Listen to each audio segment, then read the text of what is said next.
हमें इस क्वेश्चन में गिवन है एक बॉल है जिसका अपना रेडियस आर एंड उसके लोएस्ट पॉइंट पे कोई पॉइंट मान लिया हमने P.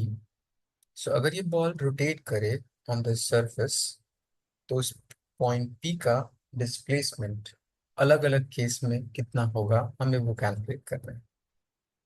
First, let's say in half rotation में बॉल रोटेट करेगा तो रोटेट कुछ इस तरह से।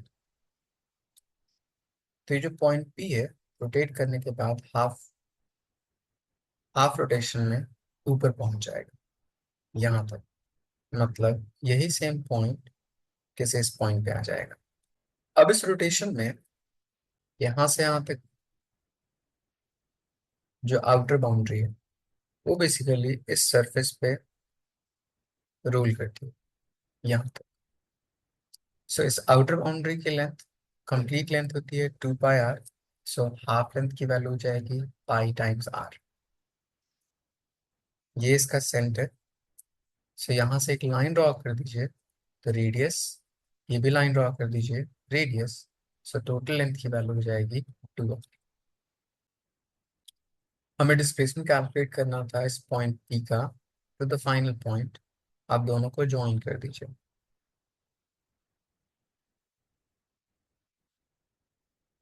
सो इस पर्टिकुलर ट्रायंगल में हमें बेस पता है, परपेंडिकुलर पता है, हाइपोटेनस कैलकुलेट करना है। So displacement is equals to root under base का square that is pi times r उसका स्क्वायर प्लस परपेंडिकुलर का स्क्वायर 2r उसका स्क्वायर। दोनों में से आर आर कॉमन कर लीजिए। सो वी लेफ्ट विद पाई उसका स्क्वायर प्लस 2 का स्क्वायर 4। सो इतना डिस्प्लेसमेंट होगा इस पॉइंट पी का इन हाफ रोटेशन। सिमिलरली 1/4, 3/4 अलग अलग रोटेशन में इस पॉइंट पी का पोजीशन कहाँ कहाँ पे लाई करेगा उसके लिए डिस्प्लेसमेंट कितना होगा हम कैलकुलेट कर सकते हैं। 1/4 रोटेशन में ये पॉइंट पी जब रोटेट करेगा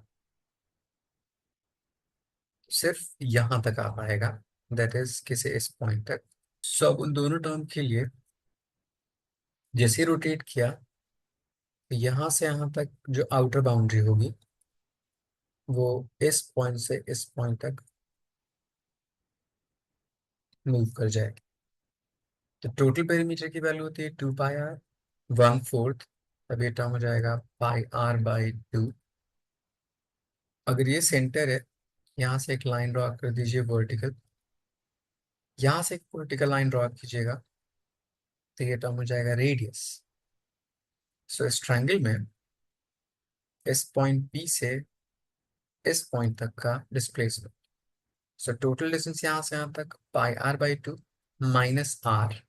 तो यहाँ से यहाँ तक पाई r/2 माइनस आर इसके इक्वल। वर्टिकल लेंथ यहाँ से यहाँ तक रेडियस। सो डिस्प्लेसमेंट इस लाइन के अलावा ये हो जाए। सो इस केस में displacement is equals to root under perpendicular का स्क्वायर प्लस बेस का स्क्वायर पाई/2 -1 टाइम्स आर स्क्वायर। हमने आर कॉमन कर लिया। जैसे आर कॉमन कर लीजिएगा तो आपके पास बच जाएगा 1 प्लस पाई/2 -1 इसका स्क्वायर।